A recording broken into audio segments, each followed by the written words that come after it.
विद्यार्थी मित्रांनो, आजच्या व्हिडिओमध्ये आपण कंटिन्युटी हा पेपर सेकंड मॅथमॅटिक्सचा जो टॉपिक चालू केलेला आहे त्या टॉपिक मधले नेक्स्ट एक्झाम्पल्स आपण या ठिकाणी घेणार आहोत.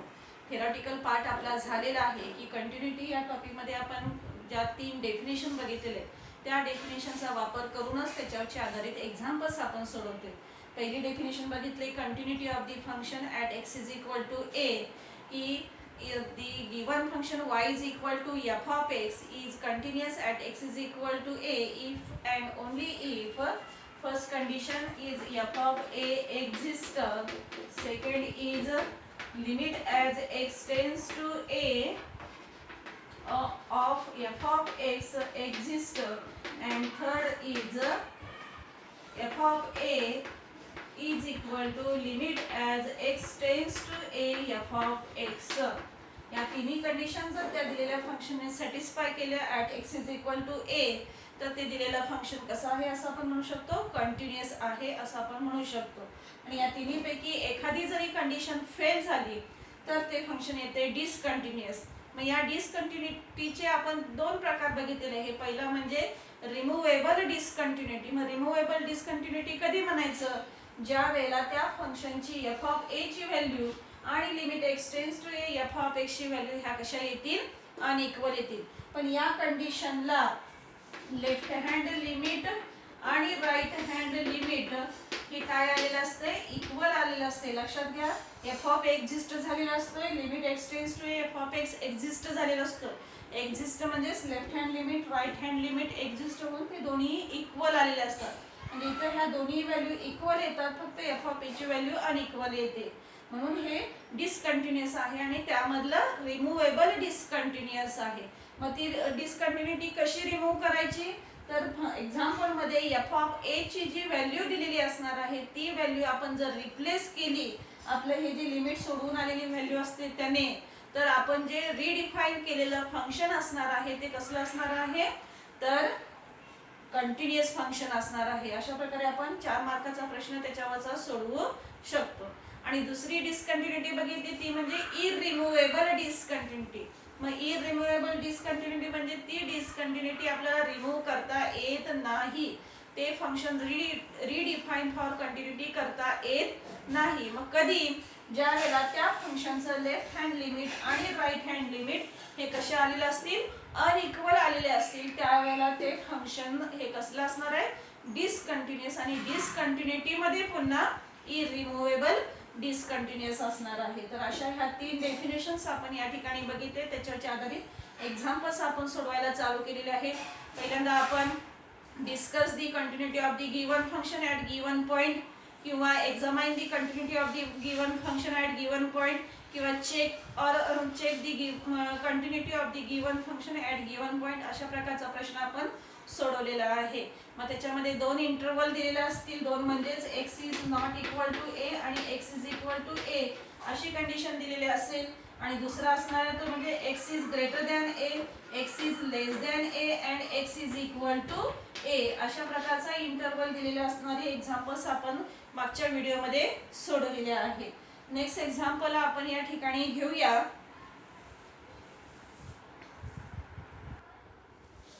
Find the value of k if the function f of x is continuous at x is equal to 0, where f of x is equal to x into e raised to x plus tan x upon sin 3x for x is not equal to 0 and it is equal to k for x is equal to 0. तर असं हे दिलेलं जे function आहे f of x, हे function continuous दिलेलं आहे. प्रश्न फक्त फिरवून विचारलेला आहे, प्रकार वेगळा आहे आपण बघतोय, परंतु त्याच डेफिनेशनचा वापर करायचा आहे, बाकी काहीही नाही. तर काय दिलंय, हे दिलेलं फंक्शन कंटिन्युअस आहे कोणत्या पॉइंटला, तर at x is equal to 0 ला. आणि त्यावरून कोणाची व्हॅल्यू काढायची, k या व्हेरिएबलची. आहे का फंक्शन मध्ये k आहे, हा जो k दिसतोय याची व्हॅल्यू आपल्याला काढायची आहे. मग कसं सोडवता येईल हे एक्झाम्पल, तर हे फंक्शन कंटिन्युअस दिलेलंच आहे. मग त्या कंटिन्युटीच्या डेफिनेशन वरून आणि दिलेल्या फंक्शनच्या इंटरवल वरून या ठिकाणी आपण 2 व्हॅल्यू इक्वल घेऊ शकतो. कोणत्या, तर f ऑफ a ची, f ऑफ a म्हणजे इथे 0 आहे, f of 0 is equal to limit as x tends to a, a म्हणजे इथे 0 आहे, of the function f of x. The given function is continuous. Solution मध्ये काय लिहिणार तुम्ही? The given function is continuous at x is equal to 0. Therefore, f of 0 is equal to limit as x tends to 0 f of x. बरोबर आहे? This is equation number 1. त्यानंतर आता ह्या value काढूया. At x is equal to 0, f of x is equal to at x is equal to 0 f of x काय दिलेला आहे? k दिलेला आहे. And therefore f of 0 is equal to काय येणार आहे? k च येणार आहे कारण कॉन्स्टंट टर्म आहे. This is equation number 2. And at x is not equal to 0, आपण लिमिट फाइंड आउट करणार. Limit as x tends to 0 f of x. मग x tends to 0 म्हणजेच x is not equal to 0. मग x is not equal to 0 ला f of x जे define केले ते आपण या ठिकाणी पुट करणार आहोत. मग काय मिळणार आहे आपल्याला?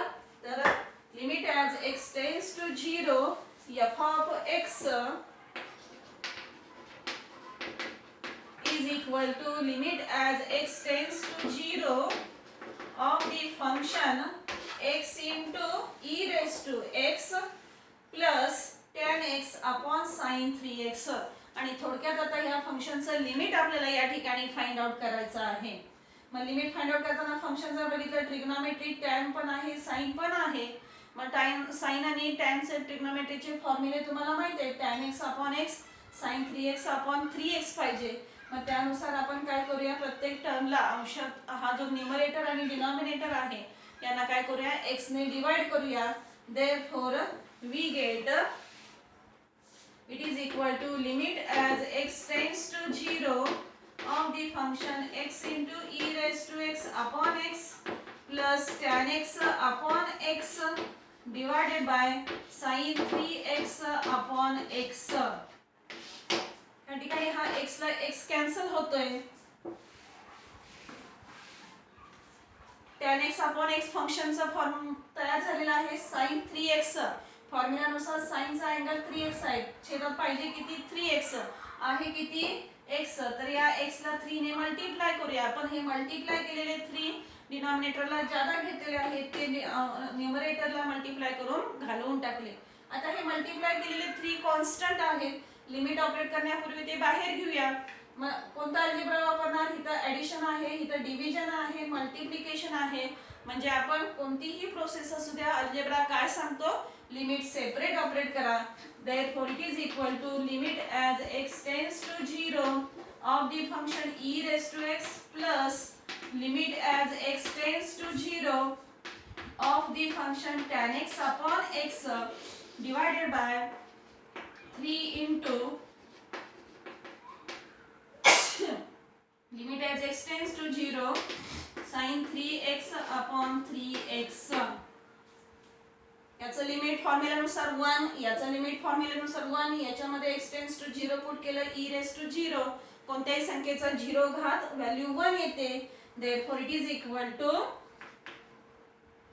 1 plus 1 upon 3 into 1 that is equal to 2 upon 3. This is equation number 3. कोणाची व्हॅल्यू आली? 2/3. तर limit as x tends to 0 f of x is equal to 2/3. This is equation number 3. मग आता इक्वेशन नंबर 1, 2 आणि 3 आपण या ठिकाणी मिळवलेले आहेत. बरोबर आहे?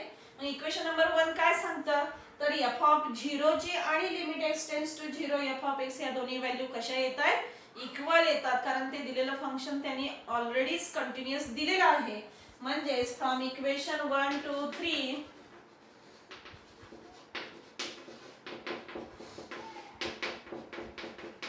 त्या दोन्ही व्हॅल्यू इक्वल येणार आहेत. मग f of 0 ची व्हॅल्यू आलेली आहे k आणि limit x tends to 0 f of x ची व्हॅल्यू आलेली आहे 2/3. therefore we get k equal to 2/3. तर अशा प्रकारे आपण हे एक्झाम्पल या ठिकाणी सॉल्व केलेलं आहे. नेक्स्ट एक्झाम्पल आपण घेऊया. if f of x is equal to 3x plus 2 upon 2 minus 5x bracket raised to 1 upon x for x is not equal to 0 is continuous at x is equal to 0, then find the f of 0. कोणाची value find out करायची आहे? f of 0 ची find out करायची आहे. काय दिलेलं आहे? तर हे जे फंक्शन एफ ऑफ एक्स दिलेलं आहे ते फंक्शन काय आहे, कंटिन्युअस आहे. म्हणजे मगाच्या सारखंच आहे, थोडासा बदल आहे. म्हणजे हे फंक्शन कंटिन्युअस आहे at x is equal to 0 ला. त्यावरून एफ ऑफ 0 ची व्हॅल्यू काढायची आहे. मग सोल्युशन मध्ये आपण फर्स्ट स्टेटमेंट लिहिणार की the given function is continuous at x is equal to 0. Therefore f of 0 is equal to limit as x tends to 0 f of x. आणि आता व्हॅल्यू आपल्याला काढायची कोणाची, f of 0 ची. म्हणजेच लेफ्ट हँड साइडची व्हॅल्यू काढायची आहे. मग ही साइड आहे तशीच आपण ही सिम्प्लिफाय करत जाऊया. Therefore f of 0 is equal to limit as x tends to 0 of the function f of x. f of x कोणतं फंक्शन ठेवणार, x tends to 0 चा अर्थ काय सांगितला, x आणि 0 यांच्यामधला डिफरन्स हा अगदी लहानातला, but x is not equal to 0. मग x is not equal to 0 ला जे फंक्शन दिले ते f ऑफ x च्या ठिकाणी ठेवूया. Therefore 3x plus 2 मी पुढे घेते, 2 plus 3x upon 2 minus 5x bracket raise to 1 upon x. आणि आता हे थोडक्यात या फंक्शनचं लिमिट सॉल्व करून जे सोल्युशन येणार आहे ते म्हणजेच आपल्या एक्झाम्पलचं उत्तर असणार आहे, f ऑफ 0 ची व्हॅल्यू असणार आहे. लक्षात आले कसं आपण हे सोडवणार आहोत. ठीक आहे, आपण करूया इव्हॅल्युएट. फंक्शन जर बघितलं तर कोणत्या फॉर्मचा आहे, तर 4 नंबरचा जो फॉर्म्युला आहे एक्सपोनेन्शियलचा, तर त्या फॉर्म्युलाचा वापर इथं करावा लागतोय. 1 plus x raised to 1 upon x. त्यानुसार ऍडजस्टमेंट फक्त करत जायची आहे. Therefore it is equal to, हा जो घातांक आहे हा न्यूमरेटर आणि डिनॉमिनेटर दोघांचा आहे, परंतु तो सेपरेट करण्यापूर्वी आपल्याला ही जी 2 टर्म आहे ती 1 करावी लागणार आहे. मग ती 1 करण्यासाठी अंशातल्या आणि छेदातल्या प्रत्येक टर्मला आपण 2 ने डिवाइड करूया. Therefore 1 plus 3/2 3x upon 2 divided by 1 minus 5x upon 2 bracket raise to 1 upon x. पहिली टर्म 1 केली. आता हा जो घातांक आहे तो हा अंशासाठी आणि छेदासाठी सेपरेट करूया. Therefore f of 0 is equal to limit as x tends to 0 1 plus 3x upon 2 raised to 1 upon x divided by 1 minus 5x upon 2 raised to 1 upon x. आता फॉर्म्युल्यानुसार घातांक कोणता पाहिजे, तर 1 मध्ये जी टर्म ऍड केले तिचा रेसिप्रोकल पाहिजे, म्हणजेच व्यस्त पाहिजे. मग 3x upon 2 ऍड केलेला आहे, याचा व्यस्त काय येतोय 2 upon 3x. करूया adjustment. Therefore it is equal to limit as x tends to 0 of the function 1 plus 3x upon 2. फॉर्म्युलानुसार याच्या घातांक पाहिजे 2 upon 3x, बरोबर आहे. 1 plus x raised to 1 upon x याचा व्यस्त, परंतु फॉर्म्युला आहे किती 1 upon x. मग जादा किती घेतला आपण 2/3 जादा घेतलेला आहे. मग ती विरुद्ध क्रिया करून घालवून टाकूया. म्हणजेच 3/2 ने मल्टिप्लाय केलं घातांकाला की हे 2 ला 2 3 ला 3 कॅन्सल होतील, 1 upon x as it is आपले राहतील. लक्षात आले. त्याच पद्धतीने डिनॉमिनेटर साठी सुद्धा आपण ऍडजस्टमेंट करूया. 1 minus 5x upon 2. मला सांगा 1 मध्ये कोणती टर्म ऍड केलेली आहे, -5x upon 2. मग फॉर्म्युल्यानुसार याच्या पॉवरला पाहिजे किती -2 upon 5x. याचा रेसिप्रोकल -5x upon 2 हे 1 मध्ये ऍड केलेलं आहे, त्याचा रेसिप्रोकल -2 upon 5x. पण आहे किती घातांकामध्ये 1 upon x. मग आपण जादा काय काय घेतलंय, मायनस चिन्ह घेतलंय, 2 घेतलेला आहे, अपॉन 5 सुद्धा जादा घेतले. मग ते विरुद्ध क्रिया करून घालवून टाकूया. मायनस ऑफ 5/2 ने मल्टिप्लाय केलं घातांकाला, 5 ला 5 गेलं, 2 ला 2 गेलं, minus minus plus 1 upon x आहे तसे राहिले. लक्षात आले. फक्त ऍडजस्टमेंट फॉर्म्युलानुसार करायचे, बाकी काहीही या टॉपिक मध्ये नाही. लक्षात घ्या. एक्झाम्पल जेवढी जास्त प्रॅक्टिस कराल तेवढा तुमचं सराव होऊन तुम्हाला कसंही प्रकारचं एक्झाम्पल विचारलं तरी ते सोडवता येईल. ठीक आहे. मग आता दोन फंक्शनची डिव्हिजन आहे, लिमिट ऑपरेट करायचं आहे. काय सांगतो अल्जेब्रा, सेपरेट लिमिट ऑपरेट करा. Therefore it is equal to limit as x tends to 0 of the function 1 plus 3x upon 2 raised to 2/3x whole bracket raised to 3/2 divided by limit as x tends to 0 of the function 1 minus 5x upon 2 raised to -2/5x full bracket raise to minus 5/2. फॉर्म्युल्यानुसार याची value e येते आणि e raise to ही किती आहे तर 3/2 आणि divided by ह्याचं सुद्धा सोल्युशन e येते e रेस टू मायनस 5/2. आले लक्षात. आता ही e रेस टू मायनस 5/2 डिनॉमिनेटरला आहे, न्यूमरेटरला जाताना काय होणार चिन्ह बदलणार.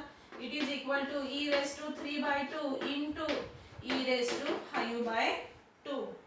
पाया समान घातांकांची बेरीज छेद समान आहे, बेरीज करू शकतो. e रेस टू 3 + 5 8/2 आणि 8/2 that is 4. Therefore we get the solution of the limit of this function is equal to e raised to 4. आणि ही व्हॅल्यू कुणाची आहे f of 0 ची आहे. Therefore we get f of 0 is equal to e raised to 4. तर अशा प्रकारे आपण हे एक्झाम्पल या ठिकाणी डेफिनेशनचा वापर करून सोडवलेला आहे. फंक्शन ऑलरेडी कंटिन्यूअस दिलेला आहे at x is equal to 0 ला, म्हणजेच f ऑफ 0 आणि त्या फंक्शनचं limit as x tends to 0 equal घेणार. व्हॅल्यू आपल्याला f ऑफ 0 ची काढायची आहे, म्हणजेच आपण उजवी बाजू सिम्प्लिफाय करत गेलेलो आहे फॉर्म्युलाचा वापर करून आणि त्यानुसार सोल्युशन मिळाले e रेस टू 4 आणि ती व्हॅल्यू म्हणजेच कोणाची मिळाली f ऑफ 0 ची. लास्ट एक्झाम्पल आपण घेऊया. If f of x is equal to 2 sin of 2x upon 5x minus a for x is greater than 0, f of x is equal to 4 for x is equal to 0 and it is equal to x square plus b minus 3 for x is less than 0, is continuous at x is equal to 0, then find the value of a and b. तर या function मध्ये हे जे a आणि b variable दिसतात त्या व्हेरिएबलची या ठिकाणी आपल्याला व्हॅल्यू काढायची आहे. मग हे जे फंक्शन डिफाइन केलेलं आहे हे कसं दिलेलं आहे त्याने कंटिन्यूअस दिलेलं आहे. कोणत्या पॉइंटला कंटिन्यूअस दिले at x is equal to 0 या पॉइंटला कंटिन्यूअस दिलेला आहे. मग त्या कंडिशनचा वापर करून आपण त्याच्यामधील a आणि b जे व्हेरिएबल्स आहेत त्यांची व्हॅल्यू काढायची आहे. आता दिलेल्या फंक्शन्स वरून त्याच्यामध्ये एकूण इंटरवल 3 दिलेले आहेत, म्हणजे आपल्याला या ठिकाणी व्हॅल्यू किती काढावे लागणार आहे 3 व्हॅल्यू काढावे लागणार आहे. कोणकोणत्या तर at x is equal to 0 ची, त्याचप्रमाणे at x is greater than 0 म्हणजेच राईट हँड लिमिट आणि for x is less than 0 that is a left hand limit. तर अशा ह्या 3 व्हॅल्यू या ठिकाणी आपण दिलेल्या माहितीनुसार कशा घेणार आहोत इक्वल घेणार आहोत, कारण हे फंक्शन कंटिन्यूअस आहे म्हणजेच त्या फंक्शनचं left hand limit right hand limit आणि f ऑफ 0 या तिन्ही व्हॅल्यू आपण इक्वल घेणार आहोत आणि नंतर मग त्याच्यातल्या a आणि b ची आपण पुढे व्हॅल्यू काढू शकतो. लक्षात आले काय करावं लागणार आहे आपल्याला दिलेल्या माहितीवरून आपल्याला या ठिकाणी 3 व्हॅल्यू काढावी लागणार. f ऑफ 0 ची, लेफ्ट हँड लिमिट ची, राईट हँड लिमिट ची आणि त्या इक्वल घेणार कारण हे फंक्शन कंटिन्यूअस दिलेलं आहे at x is equal to 0 साठी. ठीक आहे, काढूया 1 बाय 1 व्हॅल्यू आपण. तर at x is equal to 0 solution मध्ये the given function is continuous at x is equal to 0, therefore f of 0 is equal to limit as x tends to 0 plus f of x is equal to limit as x tends to 0 minus f of x. This is equation number 1. Page जर मोठा असेल तर ह्या तिन्ही value आपण या ठिकाणी काढू शकतो, काही अडचण नाही. परंतु जर बसलं नाही तर सरळ आपण सेपरेट 1 बाय 1 सगळ्या व्हॅल्यू काढूया आणि नंतर ह्या इक्वेशन मध्ये पुट करूया. ठीक आहे, at x is equal to 0 f of x is equal to काय दिलं at x is equal to 0 f of x 4 दिलेला आहे. therefore f of 0 is equal to f of x is equal to 4 तर f of 0 काय येणार आहे x च्या ठिकाणी 0 x नाहीच आहे त्यामुळे कॉन्स्टंट आहे तसंच राहणार आहे. This is equation number 2. f of 0 is equal to 4. Second, at x is greater than 0. Greater than 0 म्हणजे आपण कोणती व्हॅल्यू काढणार तर right hand limit that is limit as x tends to 0 plus f of x which is equal to limit as x tends to 0. 0 plus म्हणजे x ची value 0 पेक्षा मोठी. कोणता इंटरवल सांगतोय x is greater than 0 म्हणजे हा interval सांगतोय. मग काय f of x ते लिहूया त्या ठिकाणी sin of 2x upon 5x minus a. आणि आता याचं लिमिट फाइंड आउट करायचं आहे. ट्रिग्नोमेट्री फंक्शन sin आहे. sin च्या फॉर्म्युल्यानुसार साईनचा जो अँगल अंशात आहे तीच टर्म छेदात लागते, आहे किती 2x, पाहिजे किती 2x, आहे 5x. 5 कॉन्स्टंट आहे, आपण लिमिटच्या बाहेर घेऊ शकतो आणि 2 ने मल्टिप्लाय डिवाइड केलं की आपल्याला या फंक्शनचं लिमिट फाइंड आउट करता येईल. आलं लक्षात? त्यानुसार limit as x tends to 0 plus f of x is equal to limit as x tends to 0 sin 2x upon x or 5x minus limit as x tends to 0 of the function a which is equal to 1 upon 5 into limit as x tends to 0 of the function sin 2x upon 2x into 2 minus a चं limit a चे येणार आहे, constant term आहे. आता formula नुसार याचं limit 1 आणि 1 into 2 2 येणार आहे. therefore it is equal to 2 upon 5 minus a, 2 upon 5 minus a. कोणाची व्हॅल्यू आली 2 upon 5 minus a? तर limit x tends to 0 plus f of x ची 2 upon 5 minus a. this is equation number 3. आणि आता याच पद्धतीने for x is less than 0 साठी आपण लेफ्ट हँड लिमिट आपण फाइंड आउट करूया. and x is less than 0 limit as x tends to 0 minus f of x is equal to limit as x tends to 0.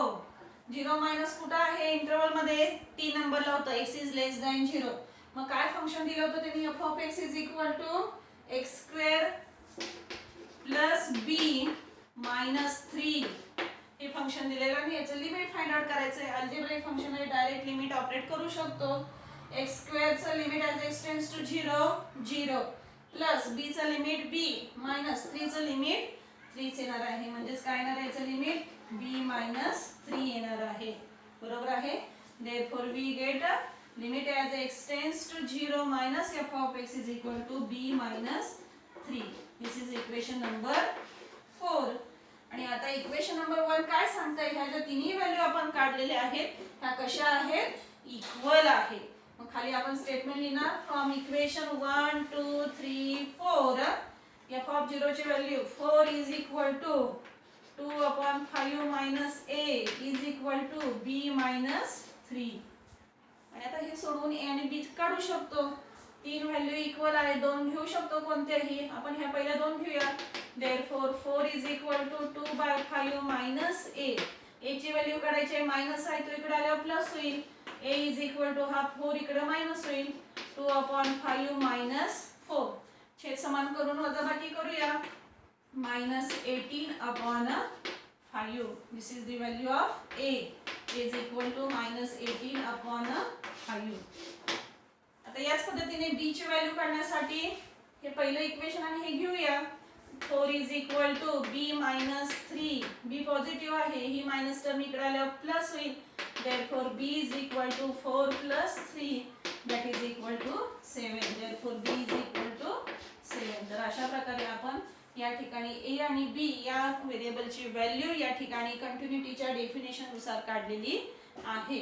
दिलेल्या इंटरवलनं तीन value आपण या ठिकाणी काढली f of 0 ची, त्यानंतर left hand right hand limit left hand limit त्या तिन्ही इक्वल घेतलेत कारण दिलेलं फंक्शन कंटिन्युअस आहे म्हणून. आणि त्या 1 by 1 काढून ह्या इक्वेशन मध्ये पुट केल्या की आपल्याला ते विचारलेल्या प्रश्नाचं उत्तर सांगता येईल.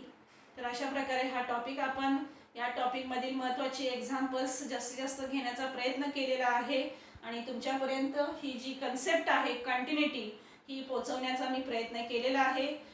एक्झाम्पलची राहिलेल्या एक्झाम्पलची प्रॅक्टिस करा, सोडवण्याचा प्रयत्न करा. काही अडचण आली तर मला फोन करा आणि ह्या टॉपिकचा अभ्यास क्लिअर करा. कारण 12वीच्या दृष्टीने हे तीन टॉपिक लिमिट, कंटिन्यूटी आणि पुढचा जो राहिलेला आहे डेरिव्हेटिव्ह हे टॉपिक अतिशय महत्त्वाचे आहेत. फक्त मॅथमॅटिक्ससाठी नाही तर फिजिक्ससाठी, इलेक्ट्रॉनिक्स सब्जेक्ट ज्यांचा असेल त्यांच्यासाठी, त्याचप्रमाणे केमिस्ट्रीमध्ये सुद्धा ह्या कन्सेप्ट लागतात तर त्यांचा वापर करावा लागतो. त्यासाठी बेसिक ह्या तीन टॉपिकचं व्यवस्थित क्लिअर करून घ्या. ठीक आहे, आपण या ठिकाणी थांबूया.